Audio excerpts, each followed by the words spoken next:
24 minutos en el territorio continental ecuatoriano. Queremos saludar a César Ricaurte de Fundamedios y más adelante se unirá la asambleísta de Creo, Ana Belén Cordero, para hablar de un tema que ha generado preocupación por lo que pudiera suceder en ese escenario tan cuestionado como es la Asamblea Nacional, que no ha respondido a las demandas de los ecuatorianos y hoy tiene al menos dos hechos. El segundo que queremos abordarlo, el primero, hoy se tiene previsto la elección de las dos vicepresidentes de la Asamblea Nacional y en segundo lugar la votación en segundo y definitivo debate de la ley del proyecto de ley de comunicación con algunos ingredientes. Hay un informe de mayoría y un informe de minoría, al menos el de minoría, en donde se pretende desde el correísmo volver a una especie de mordaza que nosotros tenemos presentes, y César es testigo de cargo, cuando se aprobaron 13 de junio del 2013 una ley mordaza que sancionó a la mayoría de medios privados por comunicar, por informar a la sociedad, a los lectores, a los oyentes, a los televidentes, a través de esa ley que fue no solo ley mordaza, sino sancionadora, punitiva. ¿Cómo ve, cómo llegamos a este segundo y definitivo debate en la Asamblea Nacional con estos dos informes? Le saludo a César Ricaurte. Muy buen día, César. Buenos días, Miguel. Un enorme saludo para usted, para toda la audiencia de Radio Democracia. Pues llegamos en una situación en la cual el contexto en el cual se trata esta ley es de un recrudecimiento, digamos, un pico muy alto de un discurso sumamente agresivo contra la prensa ecuatoriana. Solo basta ver lo que ha sucedido en el paro, durante el paro nacional, en los 18 días del paro nacional. Este discurso estigmatizante provocó que se produjeran 164 agresiones contra periodistas y 200 de los 42 periodistas y medios de comunicación fueron agredidos durante ese paro nacional. Es decir, una violencia sistemática y generalizada se instaló contra los medios de comunicación, contra los periodistas que estaban en la calle, que estaban tratando de cubrir el paro nacional. Hemos visto acciones de violencia absolutamente desmedida y en ese contexto no solamente que no se condenan estas agresiones contra periodistas, sino que hay grupos políticos y sociales que intentan aprobar esta otra forma de violencia jurídica que es la ley, estas reformas a la ley de comunicación, porque además hay que hacer una breve precisión sobre la forma de aprobación de esta ley. El presidente de la República el año pasado mandó una nueva ley de libertad de expresión que derogaba la ley orgánica de comunicación del correísmo.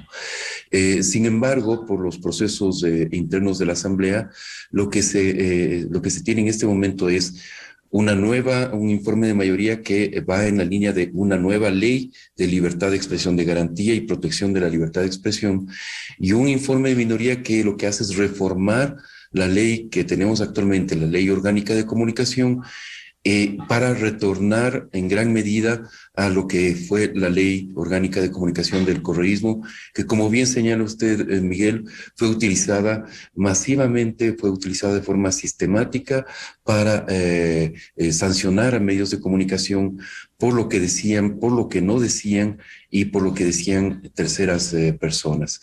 Se instauró una situación que muchos han calificado de mordaza, una situación de afectación de derechos y de este derecho fundamental para la vida democrática del país, que es la libertad de expresión.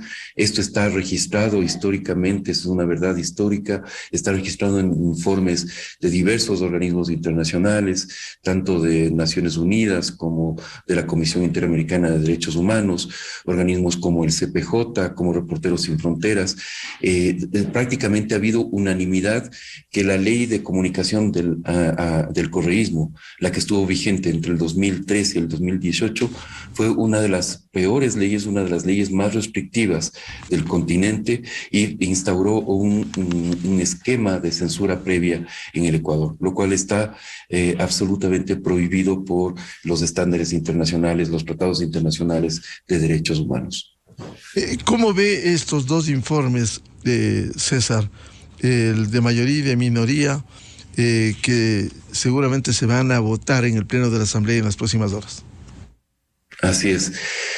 Bien, yo creo que el informe de mayoría, como digo, parte de este planteamiento inicial de una ley de libertad de expresión que fue enviada a la Asamblea Nacional apenas llegó al poder. El presidente Guillermo Lasso envió este proyecto. En la primera semana envió este proyecto de libertad de expresión. Esto en consonancia, además, con una oferta de campaña que había hecho Guillermo Lasso, que era el enviar, lo dijo básicamente en estos términos, que iba a enviar al tacho de la basura de la historia la ley de comunicación del correísmo.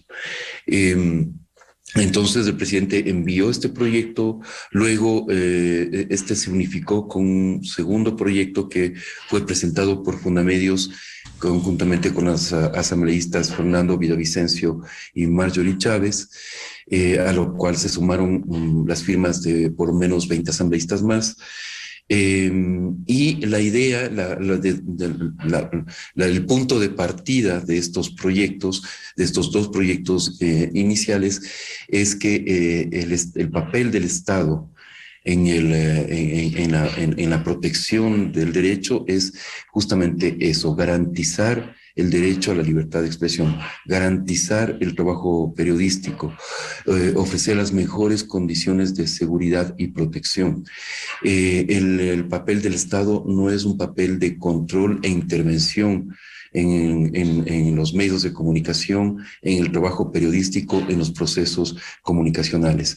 Eso es un derecho de todos los ciudadanos, y el Estado lo que debe hacer en estos casos es garantizar el ejercicio de ese derecho. Ese es el punto de partida con el cual se construyó, ¿no es cierto?, el proyecto de libertad de expresión, de ley de libertad de expresión, y que está reflejado en gran medida en el informe de mayoría. Luego, por supuesto, ha habido un trabajo en las mesas, en la Comisión de Relaciones Internacionales.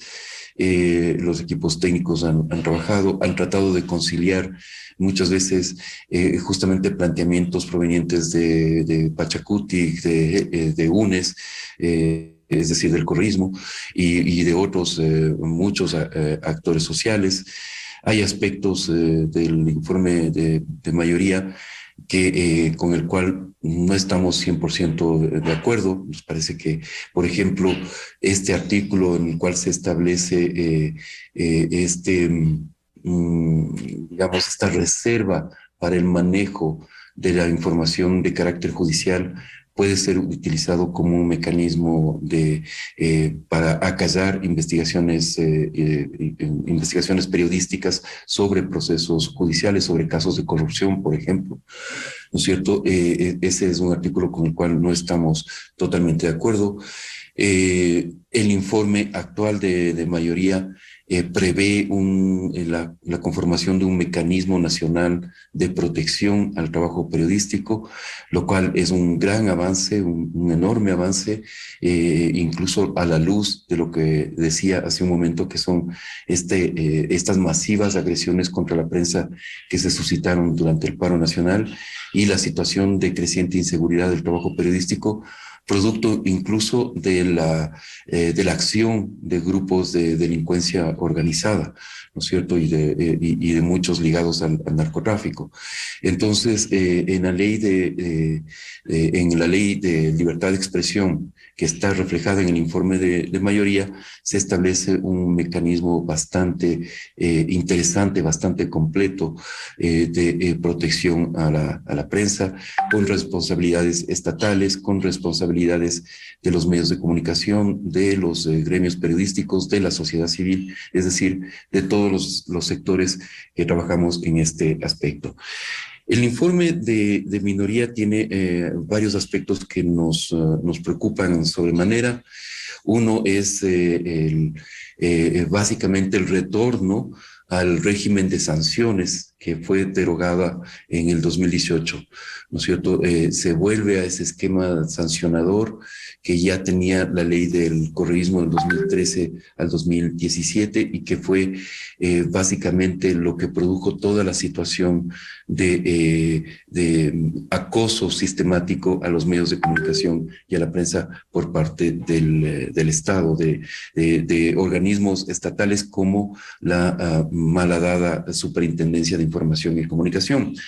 Solo que, Miguel, claro, en el informe de minoría, estas sanciones ya no estarían a cargo de un organismo como una superintendencia, sino que se le da a la Defensoría del Pueblo la potestad de justamente intervenir en este esquema de sanciones contra los medios de comunicación y periodistas del país. A lo largo del informe de minoría, este informe de minoría vuelve a partir, digamos, de esa noción que estaba presente en la ley de comunicación del correísmo, de fuerte intervencionismo estatal, de control estatal y de sanción contra los medios de comunicación y periodistas. Entonces se vuelve a generar todo un esquema, todo un régimen de sanciones y como digo, se le da a la Defensoría del Pueblo la potestad de sancionar a los medios de comunicación, de establecer las vías de sanción. Además se abre el camino a un artículo que es muy curioso, porque se establece una doble responsabilidad ulterior a los medios de comunicación. Y aquí permítame detenerme un segundo. En un manifiesto que la CONAIE, la dirigencia de la CONAIE, emitió la semana pasada sobre este aspecto, sobre la ley, sobre las reformas a la ley de comunicación o la aprobación de una nueva ley de libertad de expresión, uno de los artículos que atacaron con mayor dureza, con mayor crudeza, es el artículo 8 de la nueva ley de libertad de expresión, es decir, del informe de mayoría. ¿Qué es lo que dice el artículo 8 del informe de mayoría? Lo que dice es que los hechos, es un artículo que está inserto en el capítulo llamado de la protección, ¿no es cierto? Y ahí se establecen las obligaciones estatales de protección al trabajo periodístico. Lo que dice este artículo, ¿no es cierto? El artículo 8 es que la actividad comunicacional realizada por medios de comunicación, periodistas o trabajadores de la comunicación se presume de buena fe. No podrán ser sancionados, por tanto, al difundir información sobre asuntos de interés público informativo, emitir opiniones sobre asuntos de interés público informativo, realizar y difundir investigaciones periodísticas y expresar opiniones a través de cualquier manifestación humorística o artística sobre hechos de interés nacional o internacional. Es decir, se establecen las categorías del discurso protegido, de lo que en los estándares internacionales se llama el discurso protegido.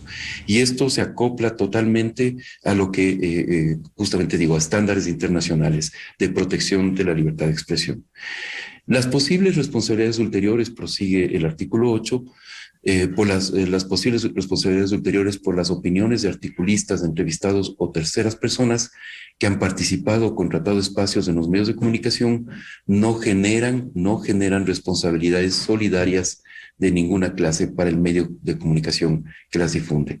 Esto es absolutamente lógico, es decir, si a mí me están invitando, ¿no es cierto?, a una radio, tenemos esta entrevista con usted, Miguel, el responsable de las opiniones soy yo, pues, no es el medio de comunicación que me ha invitado para que hable sobre algún tema. Si es que yo cometería algún tipo de falta que es punible, que es castigable, ¿no es cierto? Eso es mi responsabilidad, no del medio de comunicación.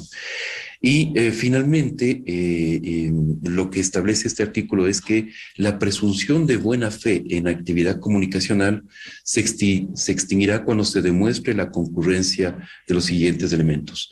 1, daño material o inmaterial demostrable.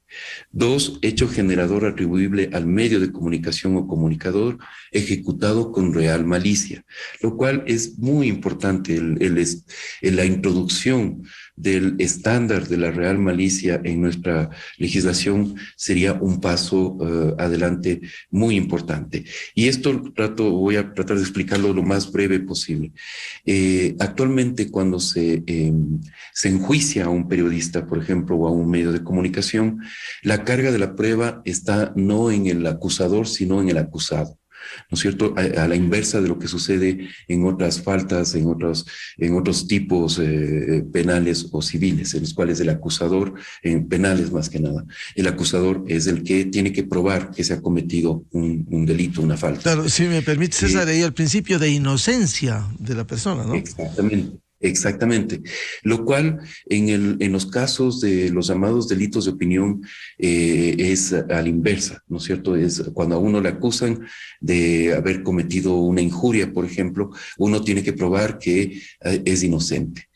Lo que hace el estándar de la real malicia es volver a la carga de la prueba en manos del acusador. Es el acusador el que tiene que probar que un periodista o un medio actuó con manifiesta mala fe, deseo de hacer daño o con manifiesta,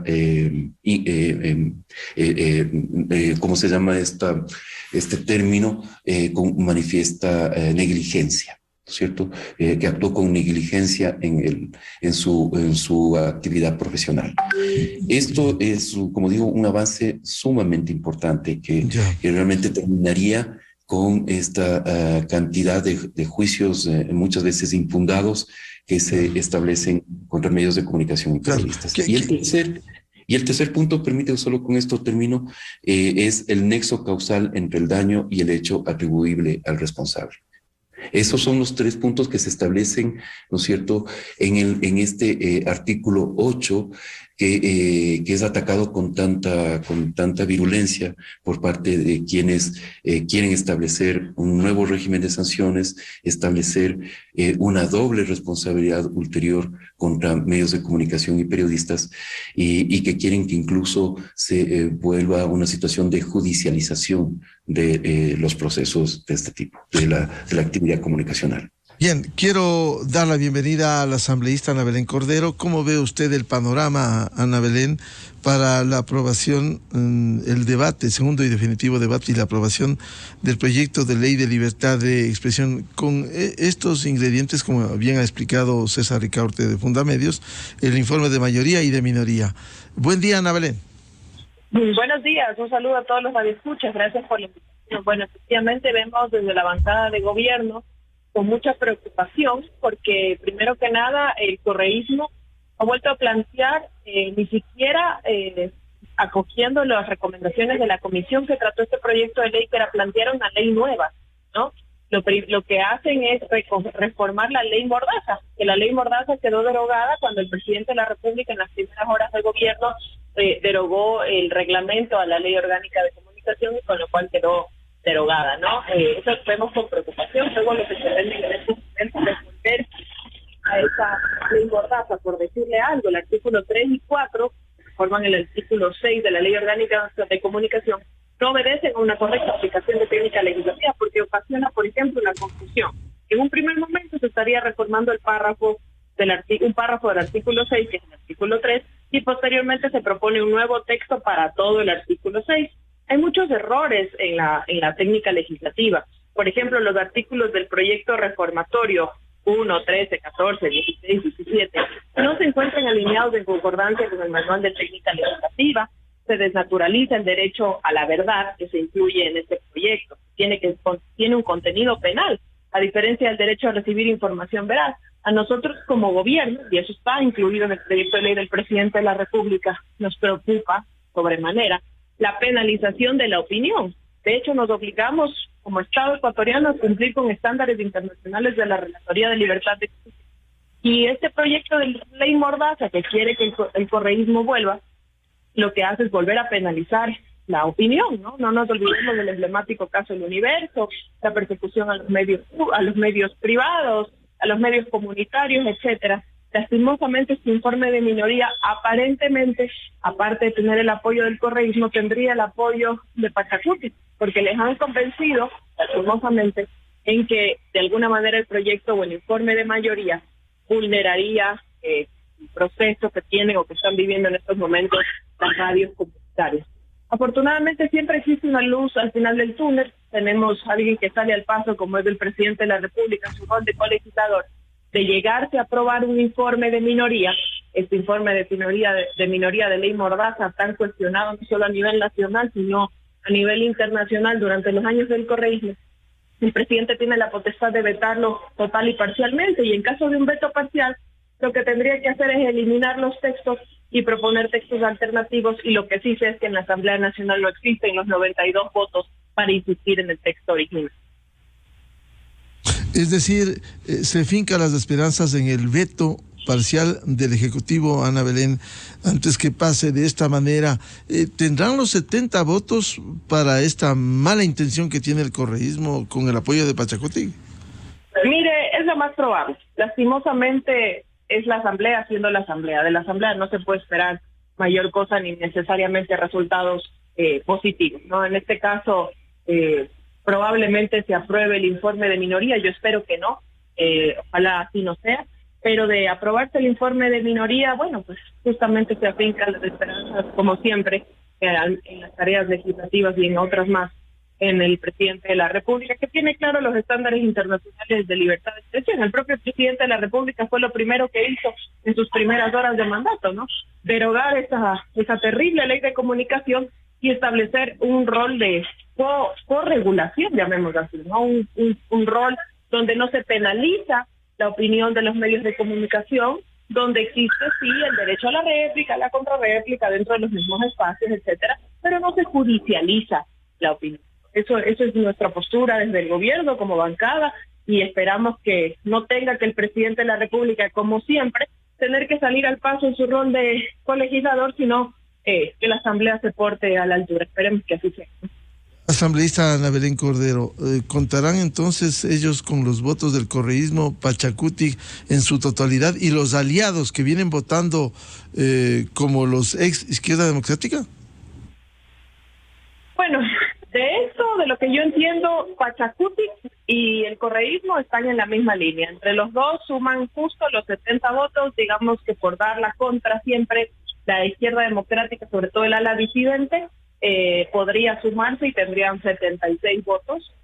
Vamos a ver qué ocurre, porque hoy también se da otro escenario que, bueno, no tiene que ver con la ley de comunicación, pero es el escenario de las elecciones de las dos vicepresidencias, que podría de alguna manera jugarnos en contra en el hecho de querer apoyar una coyuntura de una mayoría por elección de una autoridad, también meter el mismo saco a la ley de comunicación. Es probable, yo no quiero ser optimista, más bien pienso que se va a aprobar el informe de minoría y va a tener que salir el presidente de la República al paso. Eso implica que lo uno estaría atado de lo otro, la elección de las dos vicepresidencias de este día y la ley de comunicación posteriormente con esos votos.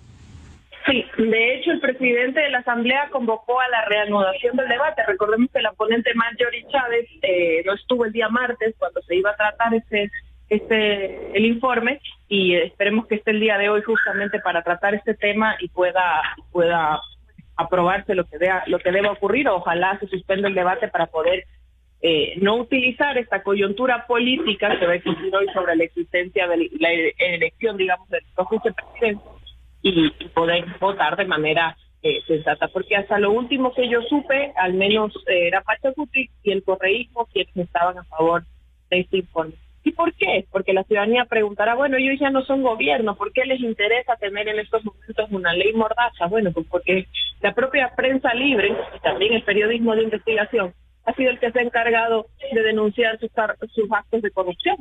Y no solamente del gobierno de Correa, sino también del gobierno de Moreno, etcétera, ¿no? Les incomoda tener una prensa libre y precisamente los países que no tienen una prensa libre, que no cumplen con los estándares internacionales, son países donde campea la corrupción, ¿no? Como Venezuela, Nicaragua, Cuba, etcétera. Entonces, por eso les molesta y porque en algún momento ellos aspiran volver a ser gobierno y les incomoda la prensa.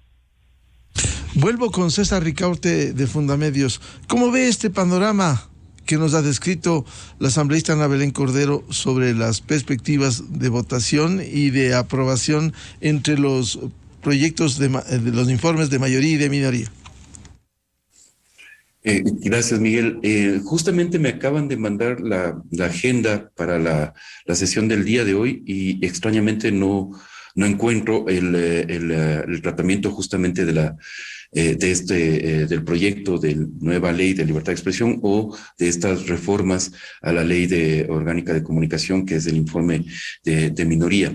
No sé si la asambleísta nos puede aclarar si definitivamente se va a tratar o no se va a tratar el día de hoy, porque como digo, en la agenda que me acaban de pasar solo está la elección de primera vicepresidenta o vicepresidente, segunda vicepresidenta o vicepresidente, primer debate del proyecto de ley orgánica del Sistema Nacional de Cualificaciones Profesionales, proyecto de resolución que declara el 25 de julio como el Día Nacional de la Mujer Afroecuatoriana y proyecto de resolución para declarar el 31 de julio de cada año el Día Nacional del Administrador Público, pero no hay nada de la ley. Permítame trasladarles esa inquietud de César Ricaurte, Ana Belén Cordero. Ustedes han recibido formalmente la invitación en donde se incluye el segundo debate del proyecto de ley de libertad de expresión. 6:42 de la tarde, un correo donde el presidente de la Asamblea, a través de la Secretaría General, nos convoca a la continuación de la sesión 770, que es la que justamente quedó suspendida el día martes por la ausencia de la ponente, para que se reinstale una vez que se suspenda o se clausure la sesión anterior, pues la 780 de la elección de las autoridades, señor Ricaurte. Yo espero que si hoy no hay los votos suficientes, el presidente de la Asamblea tenga la sensibilidad suficiente para suspender el debate y suspender el punto y no tratar la votación el día de hoy, ¿no? Pero bueno, eso ya dependerá enteramente de él y de su conciencia. Asambleísta Cordero, es decir, son dos sesiones, la una para la elección de vicepresidentes o vicepresidentas y la tarde la reanudación para continuar con el segundo debate del proyecto de ley de libertad de expresión, ¿así es? Efectivamente, así es. Bueno, entonces continúe, César, con su análisis sobre lo que comenta este escenario que nos ha descrito la asambleísta Ana Belén Cordero. Gracias, Miguel, y bueno, estaremos muy atentos entonces a la reanudación de esta votación. Sí, efectivamente, lo lamentable es que los avances en un derecho tan importante como es la libertad de expresión y en digamos, búsqueda de mejores garantías para que los medios de comunicación y periodistas del país puedan realizar su trabajo con mecanismos de seguridad y protección que se alinean perfectamente con estándares internacionales, en realidad sea parte de un juego político, de un juego en el cual sectores políticos que ya amordazaron a la prensa en el pasado y otros sectores que bajo el discurso de democratizar la comunicación, de favorecer a los medios comunitarios, ¿no es cierto?, tratan de establecer toda esta serie de artículos violatorios que son básicamente un retorno al pasado. Lo terrible, Miguel y estimados amigos, es que ya esto lo vivimos, o sea, no hay que tener un poquito de memoria reciente, de memoria corta. Esto ya sucedió, está registrado históricamente. Todos los organismos internacionales de protección de la libertad de expresión señalaron que entre el 2013 y el 2017 la vigencia de la Ley Orgánica de Comunicación en el Ecuador produjo una situación de censura y de autocensura, de que la Ley Orgánica de Comunicación del correísmo fue leyes más restrictivas del continente, solo comparable a lo que está vigente en Cuba y probablemente a lo que está vigente hoy en Nicaragua. Es decir, era una de las peores leyes del continente. Esto está en informes de organismos internacionales y lo vivimos internamente, lo vivimos en primera persona, los mecanismos de censura, de sanción, el miedo instalado en las redacciones de los medios de comunicación, la autocensura total. ¿Y a cambio de qué? Supuestamente de avances en el desarrollo de los medios comunitarios, lo cual fue mentira. O sea, el desarrollo de medios comunitarios entre el 2013 y el 2017 no fue de ninguna forma un desarrollo esplendoroso, ni que se vivió una primavera, digámoslo así, de medios comunitarios.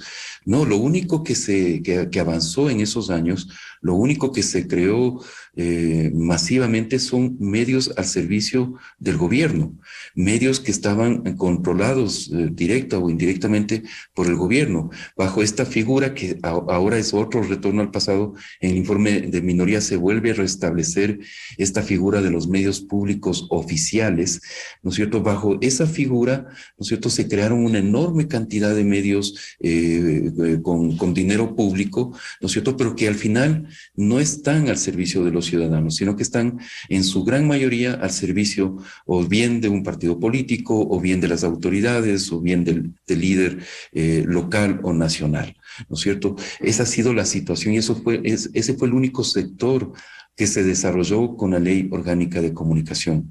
Los amigos de los medios comunitarios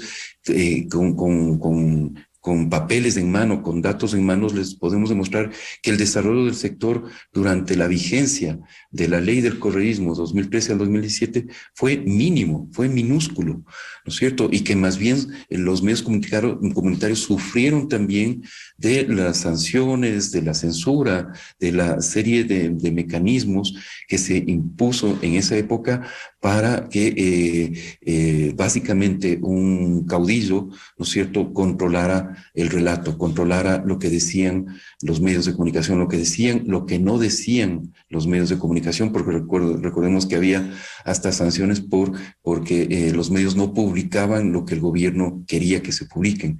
Primeras planas de periódicos, cadenas nacionales masivas, ¿no es cierto?, todo impuesto desde la presidencia de la República.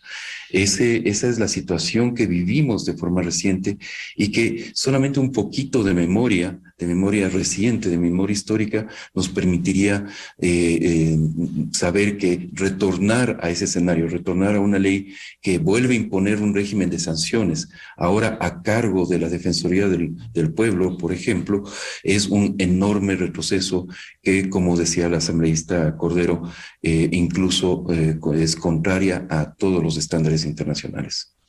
Vuelvo con la asambleísta Ana Belén Cordero. Con esas observaciones que ha hecho César Ricaurte, ¿cuál entonces debiera ser la expectativa? Si se instala, se reanuda la sesión, hay los votos, la estrategia será esperar que esto vaya al Ejecutivo y el Ejecutivo ejerza el veto parcial, para cuya insistencia no tendrían los 2/3, los 92 votos en la Asamblea Nacional.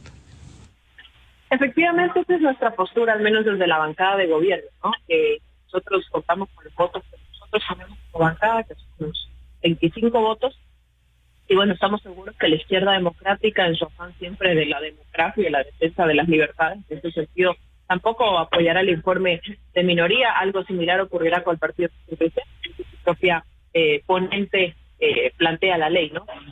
Pero no podemos hablar por Pachacuti, por el correísmo, en cuyo caso, si se llegase a aprobar el informe de minoría, esto será enviado al Ejecutivo. El Ejecutivo tiene 30 días para proponer sus observaciones si se tratase de un veto parcial, que es la idea, ¿no? La idea no es quedarnos sin ley, la idea es quedarnos con un texto que cumpla justamente los estándares internacionales, incluyendo yo, que el Ejecutivo, a lo mejor criterio, optaría por un veto parcial, donde, bueno, eliminaría los textos que no cumplen con los estándares internacionales y propondría textos alternativos. Eso volvería a la Asamblea Nacional y tendría que o acogerse las observaciones del Ejecutivo con 70 votos o ratificar los textos originales con 93.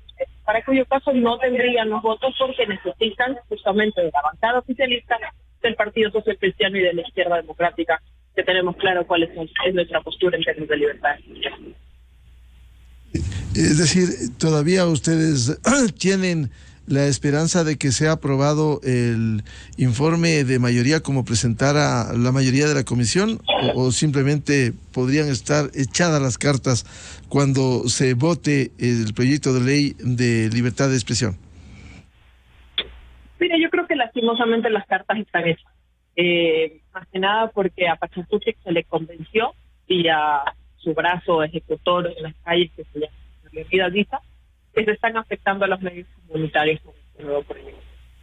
Y no hay cosa más ajena a la realidad que eso, porque si que la línea o el hilo conductor o el eje transversal de este proyecto de ley es justamente defender y proteger la libertad de expresión con estándares internacionales, mal podría restringirse también ese derecho a los medios comunitarios. Pero sabemos que el correísmo es bastante afanoso y justamente convencer a quienes no tienen la completa capacidad para entender los textos legislativos sin convencer de su argumento, ¿no? Entonces tienen el apoyo, en este caso, el correísmo de Pachacutic. Yo espero equivocarme, espero que Pachacutic nuevamente se divida y se parta como ocurre normalmente. Existe una ala moderada de Pachacutic que tiene muy claro los estándares internacionales, sobre todo tiene un criterio jurídico bastante completo, y esperemos que nos guíen con esa división de Pachacutic, que el correísmo no tenga el apoyo para el voto, para el informe de minoría. Ahora, dentro del proceso legislativo, el proceso parlamentario, primero tiene que no aprobarse el informe de mayoría y negar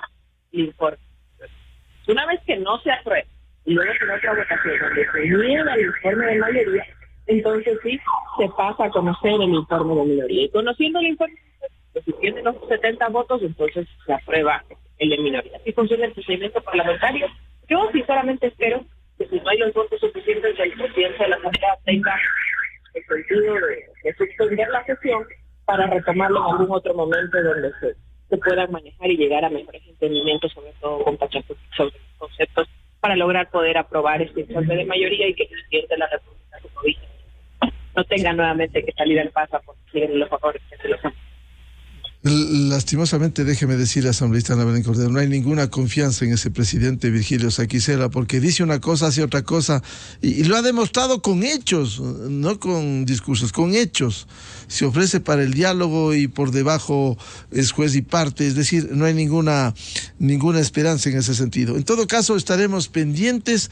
Quiero agradecer la opinión y el análisis de César Ricaurte de Fundamedios y la asambleísta Ana Belén Cordero, vicepresidenta de la Comisión de Fiscalización, para hablar sobre este proyecto que en las próximas horas se definiría sobre la base de un informe de mayoría y de minoría, el proyecto de ley de libertad de expresión. Ojalá no salga lo que podemos presumir, lo que podría ocurrir con este voto nefasto del correísmo y una parte de Pachacutic. Muchas gracias a César Ricaurte y Ana Belén Cordero. Muchas gracias, buenos días. Gracias, Miguel. Un enorme saludo a toda la audiencia. Muy amables. 9:02 en el territorio continental ecuatoriano, buscando la verdad en la revista de Opinión Democracia. Cerramos la jornada de entrevistas y de debates, la opinión diversa y libre en la revista de Opinión Democracia de este jueves. Les recomendamos, ya viene en Exa FM el show de la papaya, y les deseamos un feliz jueves, un feliz día para todos. Muy buen día. Miguel Rivadeneira en la revista de Opinión Democracia. ¿Cómo sería la vida si los autos vinieran sin radio?